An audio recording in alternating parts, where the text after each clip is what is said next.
فاروق اعظم طالبانو ته سپینې خبرې وکړلې او طالبانو څه وکړل. زه سوله تاسو سره دا خبر له فرانسې څخه شریکوم، نو هیله ده چې ویډیو تر پایه وګورئ. په کابل کې د طالبانو د دیني علماو د رابلل شوي لویې غونډې نن درېیمه وروستۍ ورځ وه. په درېیمه ورځ د طالبانو حکومت کې د اوبو او انرژۍ وزارت سلاکار ډاکټر فاروق اعظم وویل چې د نظام ساتل د نظام تر ګټلو سخت دی. نوموړي وویل د نظام ساتل پکار دي. د نظام ساتنه په پوهه، درایت او همداسې قربانۍ غواړي لکه پرې ګټل شوی چې دی.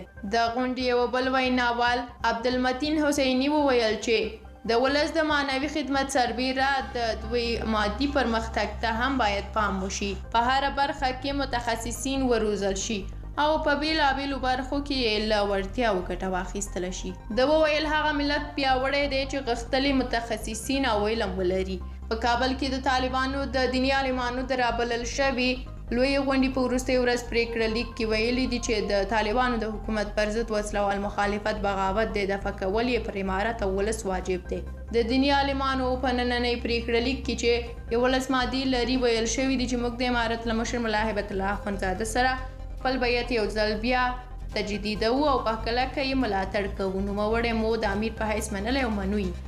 له تاسو مننه چې ویډیو مو تر پایه ولیدله. تر بیا یو بلې ویډیو ته خدای پامان.